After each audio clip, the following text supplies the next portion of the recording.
you around this Mother Mountain circuit, and what better man to tell us is, of course, Gary Pagel. Gary, I must say, this is probably the most unusual circuit in Australia in the fact that it goes uphill, it goes downhill, it turns right, it turns left, and it's got a hairpin. It really is quite unusual.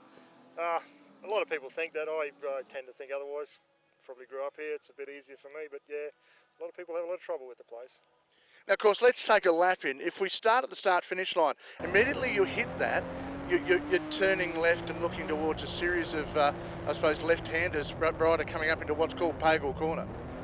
Well, you come through, as you go past the start-finish line, you roll off the throttle, but you don't actually back right out of it. You just crack the throttle back, take some revs out of the car, and then it's just one corner until you actually get it through Canning Corner and Pagels. People say the biggest mistake they make, they try to make it two corners, and you've got to keep the car flowing until you actually get it out of the top corner. Otherwise it's all messy. And then we go down the back straight. Not only have you got to set the car up, from there you've actually got to try to really lean the car to one way, then try and stop it down the bottom. If you get a decent line off the top corner, there is no right-hand turn. They believe there is, but you can get a straight line from there if you get it in and out of the top corner properly. And yeah, and then you've got to pick your markers on your brakes, and if you don't stop it properly, you're in all sorts of trouble.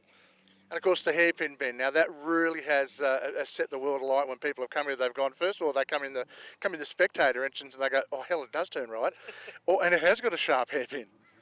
You've got to not attack the hairpin as much as people think. A lot of people rush in there and then jab the brakes at the very last minute, kick the car sideways, and then it's all too late. The car's still carrying too much speed. You've got to get on the brake early, get the car set flat and slightly starting to go to the left, and then start picking the throttle up actually before you get into the hairpin. If you don't, you've missed it. Well, I know I'm going to ask you a very loaded question here, and I know what I think I know what your answer is going to be. Ford or Holden, what has the advantage here? Actually, I'd have to admit the Fords have got advantage because they got the torque to pull out of the corners, because I've jumped in a couple of Fords around here and I'm thinking, why don't these guys blow our doors off in our Holdens? But they get out of the hairpin quicker, but we can get through the corners, mid-corner quicker than they can, so it evens itself out. Well, you now know what it's like to pilot a car around the Mother Mountain Speedway. It is really one of the most entertaining tracks in Queensland. There's a lot more racing coming your way.